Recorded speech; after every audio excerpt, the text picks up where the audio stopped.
Al-haditsu tsani asyar, hadis yang ke-12. Qala Rasulullah sallallahu alaihi wa alihi sahbihi wasallam, Nabi bersabda, jalisul kubara wasailul ulama wa khalitul hukama. Duduklah kalian bersama para orang besar dan bertanyalah kalian kepada para ulama, dan bercampurlah kalian atau bersamalah kalian, sering-seringlah bersama para hukama. Hukama ahli hikmah, cuman yang dimaksud orang bijak lah. Hukama orang bijak. Hadisun sahih, ini hadis sahih, rawahu Tabrani, diriwayatkan oleh Imam At-Tabrani. Nah,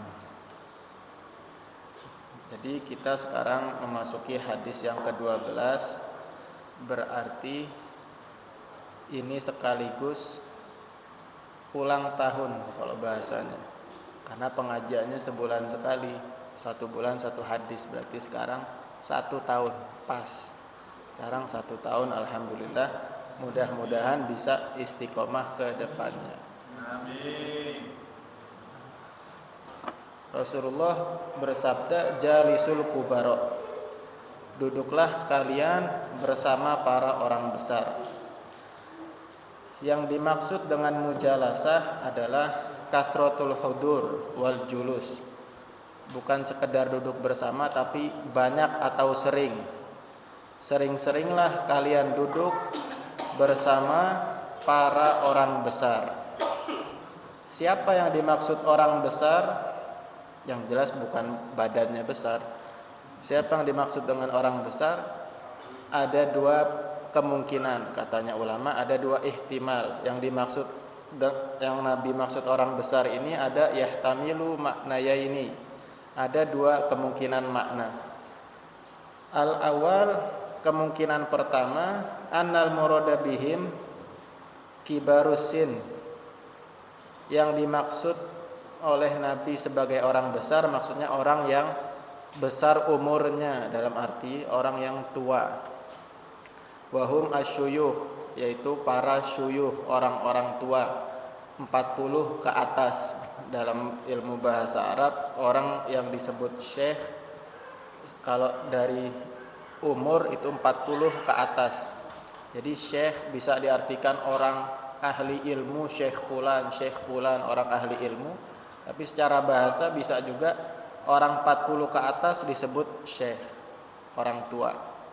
Jadi yang kemungkinan pertama, Nabi menyuruh kita duduk dengan orang besar, maksudnya dengan orang yang sudah 40 ke atas, orang tua.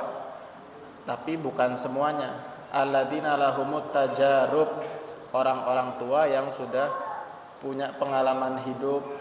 Waqad sakanat hiddatuhum, dan yang dia punya emosi terkendali. Wa dhahabat khifatuhum, dan sifat-sifat rendahnya sudah hilang. Apa tujuannya? Litata'addabu bi'adabihim, supaya kita bisa ngambil pelajaran adab dengan mereka. Karena mereka pengalaman hidupnya sudah banyak, sudah terlatih, punya sifat-sifat yang bagus. Kita disuruh sering-sering duduk sama orang yang umurnya di atas kita, supaya kita bisa ambil pelajaran cara menghadapi kehidupan. Itu yang kemungkinan pertama. Jadi orang besar yang dimaksud orang yang usianya 40 ke atas. Yang kemungkinan kedua, atsani anal murada bihim man lahu rutbatun fiddin. Orang besar di sini maksudnya orang besar dalam agama. Orang yang punya pangkat tinggi dalam agama, ya, orang soleh, orang-orang aulia.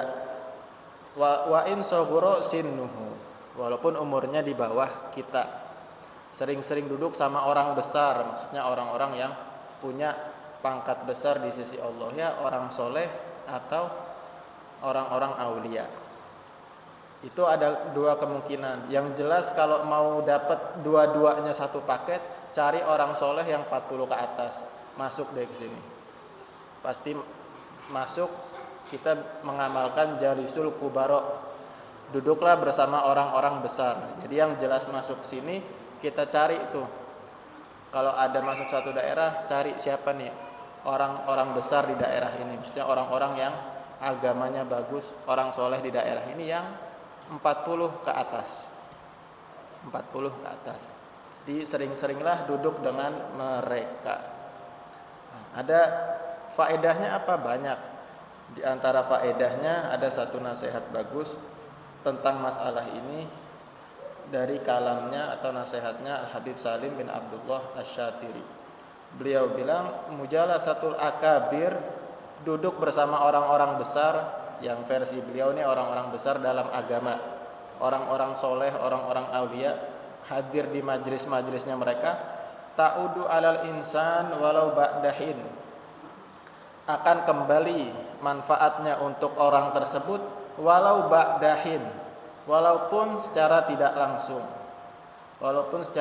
langsung berasa manfaatnya, tapi nanti pada waktunya pasti akan berasa manfaatnya. Fa antal ana tara fi ba'dil qabail wa fi ba'din nas ihtafadu fi aqaidihim wa fi dinihim wa fi dunyahum wa madallu misla man dalla.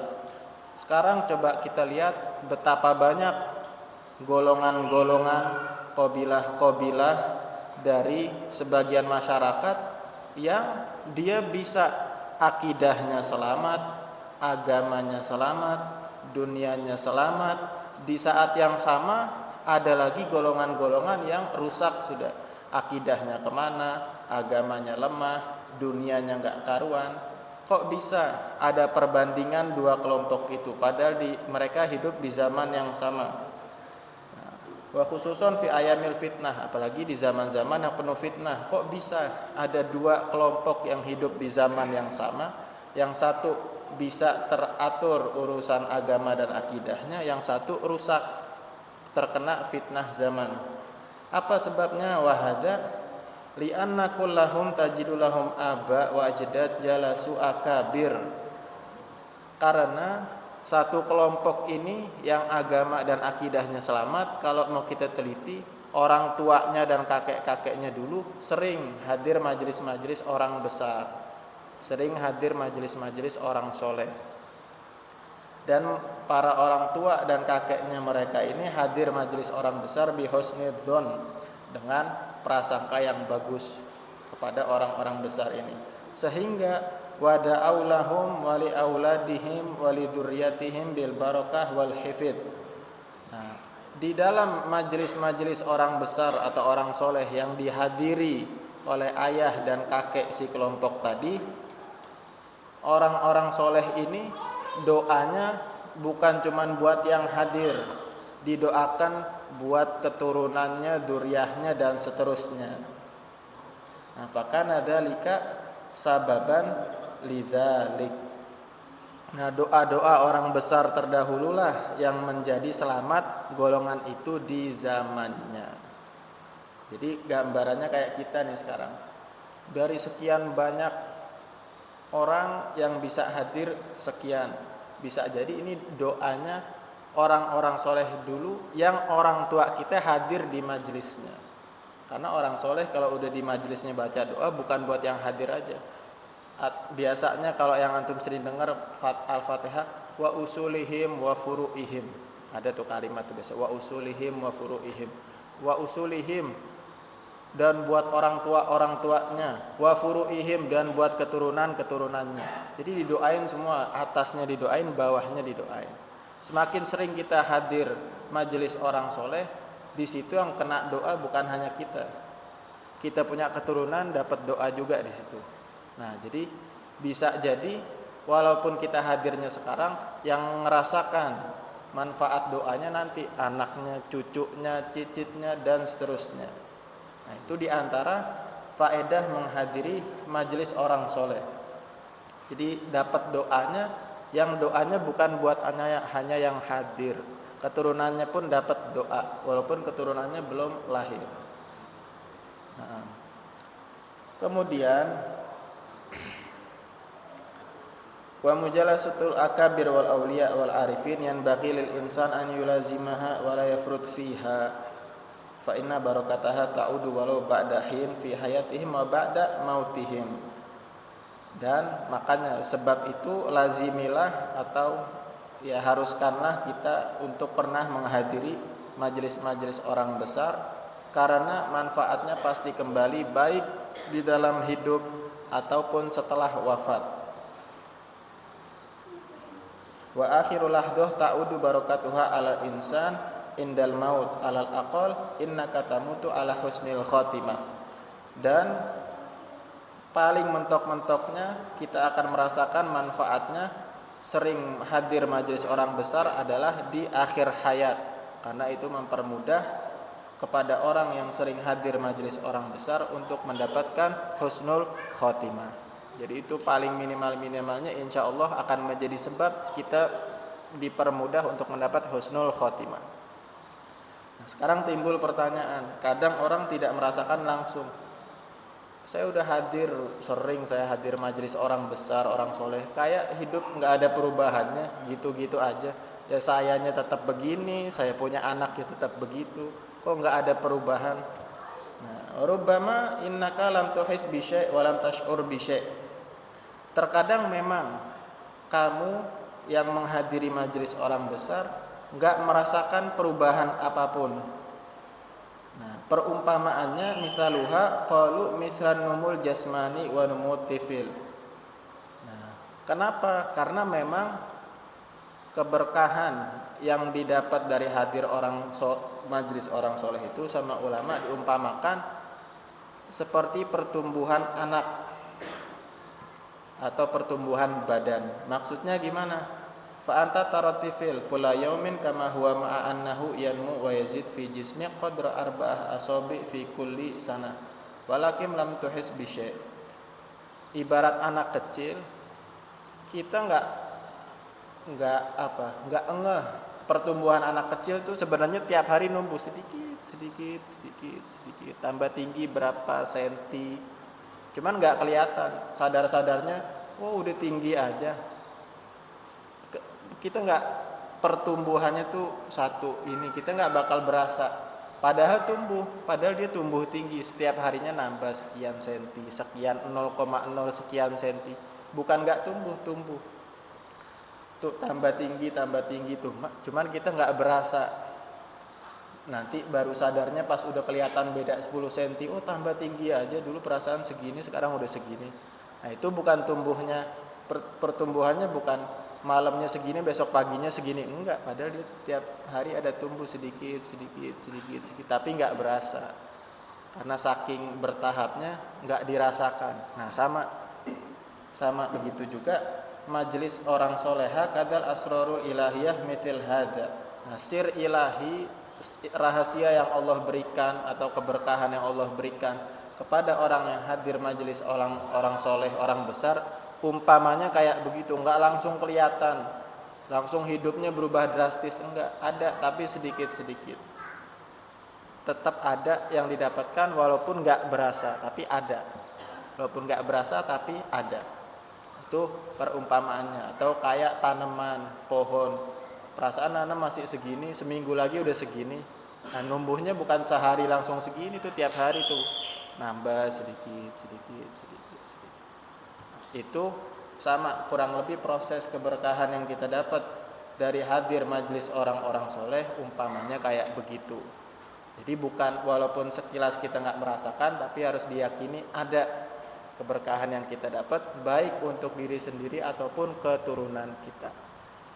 Nah, itu pesan pertama dari Nabi, jalisul kubaro, duduklah kalian bersama orang-orang besar. Jadi yang dimaksud orang 40 ke atas yang sudah punya sikap bagus karena pengalaman hidup yang banyak, atau orang-orang besar di sisi Allah.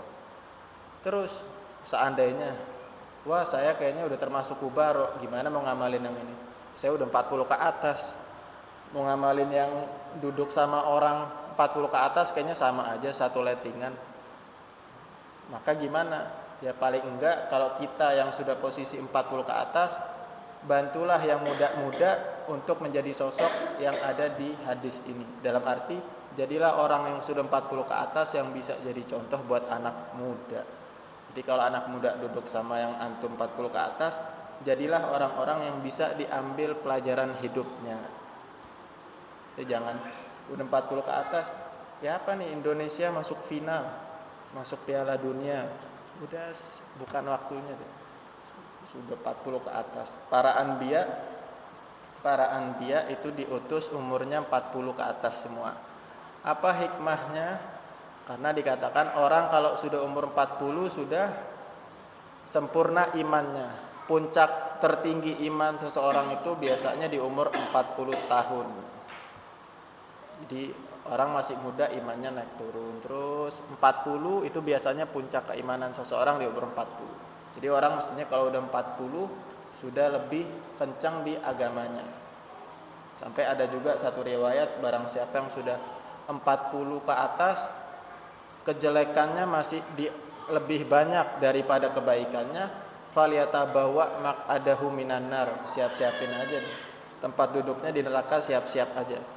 Sampai ada riwayat begitu. Kenapa? Karena mestinya 40 ke atas dengan keimanan yang sudah bagus, harusnya lebih kencang dong agamanya. Jadi kalau sudah 40 masih demen yang enggak bagus, hati-hati. Falyatabawa maq'adahu minan nar, kata Nabi. Nah, itu pesan Nabi yang pertama. Pesan Nabi yang kedua, wasailul ulama. Bertanyalah kalian kepada ulama. Siapa yang dimaksud ulama? Patokannya ulama al-arifuna bil halali wal haram. Adalah orang yang faham hukum, mana yang halal, mana yang haram. Itu yang dimaksud ulama secara umum. Jadi patokannya ulama secara umum itu yang ngerti hukum, bukan yang bisa ceramah. Karena sebagian pandangan orang sekarang yang kita pengalaman di pondok, kadang tuh sebagian orang tua santri dia punya penilaian kalau belum bisa ceramah mondoknya gagal. Sebagian orang tua santri tuh, saya pernah mondok di Jawa Timur, pernah di Jawa Barat, pernah. Dia sebagian orang tua santri punya pandangan gitu. Kalau belum bisa ceramah mondoknya gagal berarti. Belum bisa ceramah mondoknya gagal. Nah, itu bukan patokan. Patokannya ulama itu ngerti hukum, mana yang halal, mana yang haram. Walaupun nggak bisa ceramah. Dan banyak orang soleh dulu yang nggak terbiasa ceramah banyak. Cuman dia ditanya ini faham, tanya itu faham. Itu yang ulama. Jadi katanya Nabi, bertanyalah kalian kepada ulama, orang yang mengerti hukum halal dan haram. Dan tentunya carilah ulama yang, kalau bisa ulama yang mengamalkan ilmunya. Nah, Allah Subhanahu wa taala berfirman, fas'alu ahla dzikri in kuntum la ta'lamun. Kalau kalian enggak tahu sesuatu, tanya ke siapa? Ke ahlu dzikri, ahli zikir. Cuman yang dimaksud ulama. Nah, ada sebagian yang berpendapat dari ayat ini ada isyarat. Allah mengibaratkan ulama dengan bahasa ahli zikir, bukan ahli ilmu. Ayatnya fas'alu ahla dzikri, bukan fas'alu ahlal ilmi. Bertanyalah ke ahli zikir, padahal maksudnya ulama. Di situ ada isyarat, ulama yang betul-betul di sisi Allah adalah ulama, bukan sekedar ahli ilmu, harus ahli zikir juga. Jadi bukan sekedar ahli ilmu, tapi harus ahli zikir juga. Baru dia tercatat sebagai ulama di sisi Allah juga. Itu ada pendapat sebagian ulama berpijak dari ayat ini, karena Allah membahasakan ulama sebagai ahlu dzikri. Nah, itu perintahnya. Jadi fas'alu ahla dzikri in kuntum la ta'lamun. Kalau kalian enggak tahu, tanya kepada ulama. Kemudian ada juga di antara faedahnya bertanya, Rasulullah Shallallahu alaihi wasallam bersabda, al ilmu khozain. Ilmu itu ibarat apa? Khozain, lemari-lemari atau loker-loker. Mafatihuha as-su'al atau mafatihuha as-su'al. Kunci-kuncinya adalah bertanya. Ilmu ibarat lemari atau loker, kuncinya untuk membukanya supaya mendapat ilmu harus bertanya. Fas'alu, maka hendaklah kalian bertanya. Kalau nggak tahu sesuatu, nggak paham, bertanya. Fa innahu yu'jaru fihi arba'ah.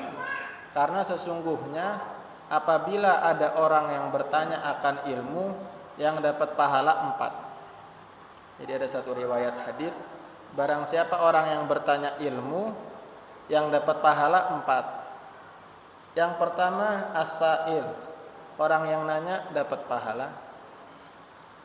Yang kedua wal alim, orang alimnya dapat pahala, ya nanti yang jawabnya itu si ustadznya yang dapat pahala.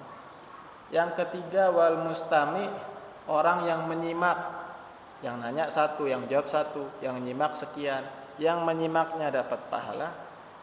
Yang keempat wal muhibbu lahum, orang yang cinta dengan mereka. Dia mungkin enggak hadir, dia nanya enggak, jawab enggak, nyimak enggak, orang enggak hadir dia. Tapi dia senang nih, senang lewat masjid, ada majelis, ada tanya jawab, dia senang. Dia pun dapat pahala padahal dia belum hadir. Nah, itu keutamaan bertanya. Jadi kalau ada majelis ilmu, kalau ustadznya membuka tanya jawab. Kalau saya belum berani. Kan sebagian ustadz ada tuh. Kalau bikin majelis, di akhir majelis, ayo siapa yang mau tanya? Nah, kalau ada model gitu tanya deh. Sebisa mungkin tanya, sayang itu kesempatan. Karena nanti dengan sebab antum nanya, yang dapat ilmu banyak. Kita yang nanya, yang dapat ilmu banyak. Ya, dulu saya sendiri kalau mondok termasuk paling sering nanya. Kalau ada ustadz ini, saya nanya. Pokok nanya deh, apa yang bisa ditanya, tanya. Yang penting masih bahasan ilmu. Jadi kalau ada ustadz yang buka majelis, biasanya di akhir majelis ada yang mau tanya deh, usahakan jangan sampai nggak ada yang nanya, sayang. Kalau dia sudah siap ngasih waktu, sayang kalau nggak dimanfaatkan. Dan kalau saya pribadi belum dulu. Daripada jawabannya Allahu a'lam, masa gitu terus jawabannya. Karena itu harus yang ilmunya luas. Dia sudah, kalau kita masih nyiapin dulu nih, nyiapin berapa jam. Aduh, kita ngisi. Nah, jadi gitu. Katanya Nabi sa'ilul ulama, bertanyalah kepada ulama. Dan ada satu perkataan, la yanalul ilma itsnan. Ada 2 orang yang tidak akan bisa tidak mendapat ilmu. Siapa? Al-mustahyi wal mutakabbir, atau sebagian riwayat al-mustahyi wal mustakbir. Orang malu dan orang sombong. Orang malu dan orang sombong tidak akan bisa dapat ilmu. Kok gitu? Iya, yang orang sombong mau nanya gengsi. Masa nanya ke dia, kelihatan nggak pinternya dong. Gengsi dia, mau nanya gengsi, ya udah nggak bakal dapat ilmu. Begitu juga mustahyi, orang pemalu, mau nanya nggak enak nah. Mau nanya nggak enak nih, mau ustadznya nggak enak. Nggak enak ya udah nggak pinter-pinter. Ada 2 orang yang tidak dapat ilmu, al mustahyi wal mustakbir, orang pemalu dan orang sombong. Jadi kalau ada masalah tanya, kalau memang disediakan waktu tanya jawab tanya. Atau kalaupun bukan di majelis nggak apa-apa, misalkan antum punya kontaknya WA Ustadz Fulan, ada hajat perlu ini, nggak apa-apa tanya, nggak usah malu. Ada sebagian juga perkataan termasuk bentuk menghormati ulama adalah nanya, karena kita berarti mengakui dia orang punya ilmu. Ketika kita nanya ke dia, secara nggak langsung kita mengakui ini orang berilmu. Termasuk bentuk menghormati ulama, kita nanya ke dia, berarti kita mengakui ini orang punya ilmu. Nah, itu pesan Nabi yang kedua. Yang pertama, jalisul kubaro, duduklah dengan orang besar. Yang kedua, sa'ilul ulama, bertanyalah kepada ulama. Yang ketiga, kholitul hukama, bercampurlah dengan hukama. Maksudnya bercampur, ikhtalitu bihim fi kulli waqtin hatta ta'lamun ghaliba af'alihim wa aqwalihim. Ya intinya sering-sering bersama sampai diibaratkan bercampur. Kalau terlalu sering bersama udah diibaratkan bercampur. Sering-seringlah bersama para hukama. Hukama itu para orang hakim, para orang ahli hikmah. Siapa ahli hikmah? Ahli hikmah di sini bukan seperti yang istilah di sebagian daerah. Kalau di Indonesia mungkin orang lebih pahamnya ahli hikmah kayak dukun-dukun gitu. Ahli hikmah yang ngerti jin, ngerti apa. Yang umum kan istilahnya begitu, ahli hikmah. Cuman bukan itu yang dimaksud. Ahli hikmah di sini al-alimuna bil asya ala haqiqatiha. Orang yang betul-betul mengetahui hakikat sesuatu. Ada apa, mesti bagaimana. Atau gampangnya orang bijak. Sering-seringlah berkumpul dengan orang bijak. Fahum al-musibun fi aqwalihim al-mutqinun li af'alihim. Karena orang-orang begitu ucapannya selalu pas, nasihatnya selalu betul. Minta arahan, nanti dikasih arahan biasanya betul. Dan pekerjaannya pun juga sesuai dengan ucapannya. Fa fi mudakhalatihim tahdhibun lil akhlaq. Karena dengan kita sering kumpul dengan orang bijak, itu akan membentuk kepribadian kita juga menjadi orang bijak. Itu pesan Nabi yang ketiga. Jadi yang pertama, jalisul kubaro, duduklah dengan orang besar. Sailul ulama, bertanya kepada ulama. Khalitul hukama, sering-sering bergabung sama orang bijak. Jadi yang terakhir itu penting karena memang agama itu tergantung dengan siapa kita berteman. Dalam satu riwayat Rasulullah Shallallahu Alaihi Wasallam bersabda, Al-mar'u ala dini khalilihi falyandur ahadakum man yukhalil. Seseorang itu tergantung agama temannya. Dalam arti kalau temannya agamanya rusak, biasanya ntar dia rusak juga. Kalau dia ngumpul sama orang yang agamanya kencang, bagus, biasanya dia agamanya bakal kencang juga. Falyandur ahadakum man yukhalil. Maka lihat-lihat, kalau mau berteman lihat-lihat, pilih-pilih. Karena itu ada pengaruhnya. Untuk agama kita itu ada pengaruhnya. Dengan siapa ngumpul, biasanya nanti kurang lebih modelnya sama. Tingkat agamanya tuh sama, pengamalan agamanya biasanya sama. Yang terakhir ada satu nasihat bagus dari satu ulama namanya Abu Laith. Beliau bilang, manjalasa ma'athamaniyah asya asnaf zadahullah thamaniyah asya. Barang siapa yang duduk bersama 8 golongan, maka akan Allah tambahkan 8 perkara. Ini pembahasannya tadi, agama itu tergantung teman duduknya kita. Nah, kata Abu Laith gitu. Barang siapa yang duduk sama 8 golongan, akan ditambahkan 8 perkara. Yang pertama, man jalasa ma'al aghniya zadahullahu hubbad dunya waraghbata fiha. Barang siapa yang sering duduk sama orang kaya, maka Allah akan menambahkan pada dirinya rasa cinta dunia dan kepingin akan dunia. Itu yang pertama. Jadi kalau keseringan duduk sama orang kaya, nanti yang aslinya kita nggak terlalu sama dunia, lama-lama jadi pengen nih, jadi pengen ini, pengen itu. Jadi cinta sama dunianya semakin jadi. Punya mobil 1, biasa ngomong sama, biasa ngumpul sama mobil 3, besok-besok gimana ya bisa punya mobil 2, gimana ya bisa punya mobil 3 terus gitu. Atau kalau biasa santri di pondok, lauknya ya seadanya. Terus itu dia makan lauk seadanya, dinikmati tuh tempe, oh nikmat makan tempe bareng teman-teman. Kedapetan anak baru, anaknya orang kaya, setiap minggu dikirimin makanan enak-enak. Besok-besok lauk pondok udah nggak nikmat, udah pikirannya yang makanan yang baru-baru aja, yang enak-enak. Padahal sebelumnya dia nggak punya sifat begitu, dia udah qanaah deh. Oh makan tempe nikmat, makan ini jadi, terus diterima aja. Gara-gara ngumpul sama temen yang kaya, dia udah nggak nikmat lagi tuh, makan makanan pondok nggak enak, karena lihat temennya, makannya ini, makannya itu, terpengaruh gara-gara sering duduk sama orang yang kaya. Nah kita juga gitu, kalau sering duduk sama orang yang kaya, nanti ada pengaruh di diri itu ada. Yang biasanya kita qanaah ya, dijalani aja hidup ada apa adanya kayak begitu dan seterusnya. Kebanyakan duduk sama orang kaya nanti jadi berubah deh pikirannya. Oh, ana harus sama kayak dia. Berubah. Itu yang pertama. Yang kedua, wa man jalasa ma'al fuqara hasalalahu syukru waridho biqismatillahi ta'ala.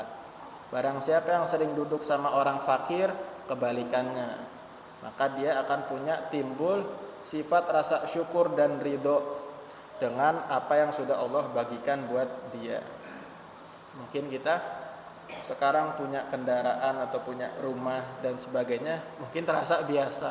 Oh biasa, orang satu perumahan ya juga punya rumah. Tapi kalau kita sering duduk, pernahlah duduk sekali